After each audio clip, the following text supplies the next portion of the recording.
उद्यापर्यंत अंदमानात येण्याचा अंदाज, केंद्रीय कृषी मूल्य आयोगाच्या कारभारात सुधारणेची अपेक्षा, राज्यातील फलोत्पादन गणनेला दुष्काळाचा फटका, कोरडवाहू कापसात अतिघन पद्धत फायद्याची आणि पालाश स्फुरदयुक्त खतांच्या किमतीत कपात. नमस्कार, आता पाहूया सविस्तर वृत्त. बंगालच्या उपसागरातील चक्रीवादळाच्या प्रभावामुळे मान्सून येत्या गुरुवारपर्यंत अंदमानात दाखल होणार असल्याचा अंदाज हवामान खात्याने व्यक्त केला आहे. निकोबारसह उपसागरात अनेक ठिकाणी सध्या मुसळधार पाऊस सुरू आहे. सर्व निकष जुळल्यानंतर हवामान खात्यामार्फत त्याबाबतची अधिकृत घोषणा होणार आहे. महासेन या चक्रीवादळाचा प्रभाव कायम असल्यामुळे दक्षिण अंदमान समुद्र आणि लगतच्या बंगालच्या उपसागरात मान्सून दाखल होण्यास पुढील 2 दिवस अनुकूल स्थिती असेल. चक्रीवादळाची बांगलादेश आणि म्यानमार किनारपट्टीच्या दिशेने संथ गतीने वाटचाल सुरू आहे. सोमवारी दुपारी उपसागरात चेन्नईपासून आग्नेयेला सुमारे 700 किलोमीटर अंतरावर ताशी 10 किलोमीटर वेगाने उत्तरेकडे बांगलादेशाच्या दिशेने ते सरकत होतं. बुधवारी सकाळपर्यंत अंदमान निकोबारमध्ये वाऱ्याचा वेग 40 ते 45 किलोमीटर प्रति तासावरून 60 किलोमीटर प्रति तास होण्याची शक्यता आहे. यामुळे समुद्र खवळलेला राहून अंदमान निकोबारसह ईशान्येकडील राज्यांमध्ये अनेक ठिकाणी मध्यम ते जोरदार स्वरूपाचा पाऊस पडण्याचा अंदाज हवामान खात्याने व्यक्त केला आहे. शेतीमालाची किमान आधारभूत किंमत अर्थात MSP निश्चित करणाऱ्या केंद्रीय कृषी मूल्य आयोगाच्या कारभारात आता सुधारणा झाली पाहिजे आणि MSP निश्चित करताना वास्तववादी उत्पादन खर्च ग्राह्य धरले पाहिजेत, अशा सूचना केंद्रीय समितीच्या नुकत्याच झालेल्या बैठकीत करण्यात आल्या. शेतात राबणाऱ्या घरच्या सदस्यांची मजुरी इतर मजुरांप्रमाणेच ग्राह्य धरावी, भाग, खंड, भाडं किंवा करार तत्वावर कसायला घेणाऱ्या शेतजमिनीसाठीचं भाडेदरही वास्तवाशी सुसंगत असाच धरला जावा, आदी सूचना या बैठकीत करण्यात आल्या. राज्यात सध्या सुरू असलेल्या फलोत्पादन गणनेलाही दुष्काळाचा फटका बसल्याची माहिती कृषी विभागाने दिली आहे. गणनेचं सर्वेक्षण मार्च 2013 अखेर पूर्ण होणं अपेक्षित होतं.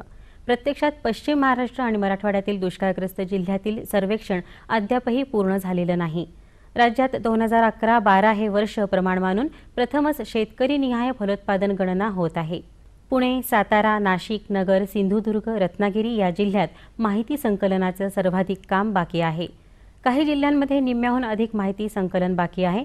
आत्तापर्यंत राज्यातील 14,55,346 फलोत्पादक शेतकऱ्यांच्या फळझाडं, फुलझाडं, मसाला पिकं, भाजीपाला इत्यादी फलोत्पादक पिकांची माहिती संकलित करण्यात आली आहे. यात आणखी 3-4 लाखांनी भर पडण्याचा अंदाज आहे. कृषी विभागानं गणनेच्या डेटा एंट्रीसाठी नेमलेल्या 3 संस्थांना पुढील 3 महिन्यात सर्व माहिती ऑनलाईन सिस्टीमवर भरण्याचे उद्दिष्ट दिलं आहे. उशीर झाल्यास त्यांच्याकडून दंड आकारण्यात येणार असल्याची माहिती फलोत्पादन सहसंचालक जनार्दन जाधव यांनी दिली. कोरडवाहू आणि हलक्या जमिनीमध्ये संकरित कापूस लागवड करण्याऐवजी देशी कापसाची अतिघन पद्धतीने लागवड केल्यास अधिक उत्पादन मिळू शकतं, असं मत नागपूर येथील केंद्रीय कापूस संशोधन केंद्राचे प्रमुख शास्त्रज्ञ डॉक्टर RG सिंगन-धुपे यांनी व्यक्त केलं. जालना जिल्ह्यातील खरपुडी इथं कृषी विज्ञान केंद्रात कृषी विज्ञान मंडळानं आयोजित केलेल्या मासिक चर्चासत्रात प्रमुख मार्गदर्शक म्हणून ते बोलत होते.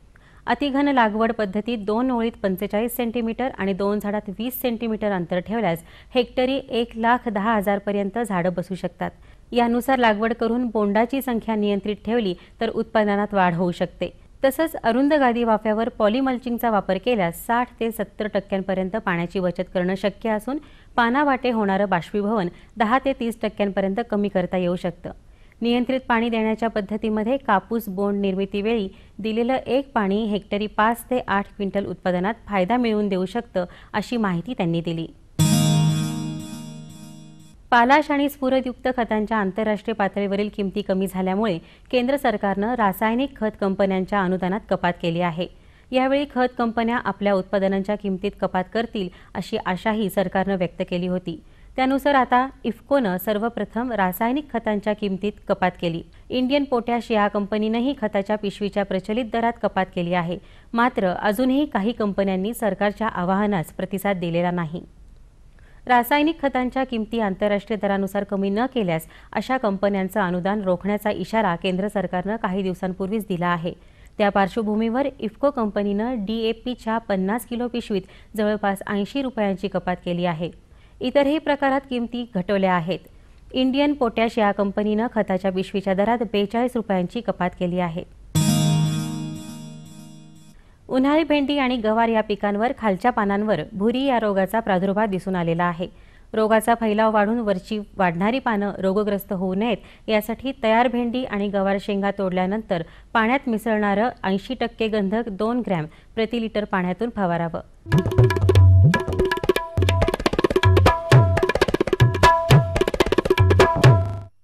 आता बघूया सांगली कृषी उत्पन्न बाजार समितीचे काही बाजारभाव प्रति क्विंटलचे।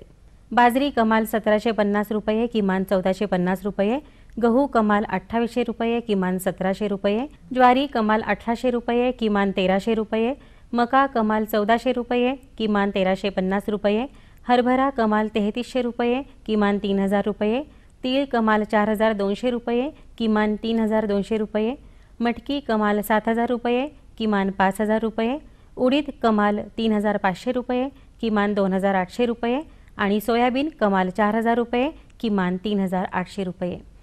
कृषी बाजारभाव विषयक अधिक माहितीसाठी www.agmarknet.nic.in किंवा www.msamb.com या संकेतस्थळाला भेट द्या।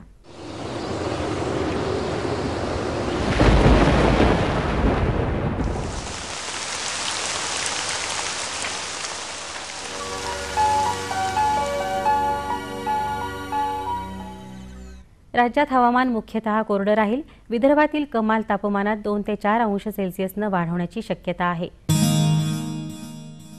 राज्यातील काही प्रमुख शहरांचं तापमान अंश सेल्सिअसमध्ये याप्रमाणे: मुंबई कमाल 33 अंश सेल्सिअस, किमान 25 अंश सेल्सिअस, पुणे कमाल 37 अंश सेल्सिअस, किमान 24 अंश सेल्सिअस, नागपूर कमाल 41 अंश सेल्सिअस, किमान 29 अंश सेल्सिअस, नाशिक कमाल 38 अंश सेल्सिअस, किमान 26 अंश सेल्सिअस, औरंगाबाद कमाल 39 अंश सेल्सिअस, किमान 27 अंश सेल्सिअस, कोल्हापूर कमाल 36 अंश सेल्सिअस, किमान 24 अंश सेल्सिअस, सांगली कमाल 37 अंश सेल्सिअस, किमान 27 अंश सेल्सिअस, सातारा कमाल 34 अंश सेल्सिअस, किमान 22 अंश सेल्सिअस आणि सोलापूर कमाल 39 अंश सेल्सिअस, किमान 28 अंश सेल्सिअस राहण्याची शक्यता आहे। हवामान विषयक अधिक माहितीसाठी भारतीय हवामान विभागाच्या www.imd.gov.in या संकेतस्थळाला भेट द्या। या होत्या आजच्या कृषी वार्ता। पुन्हा भेटूया पुढच्या भागात। तोपर्यंत नमस्कार।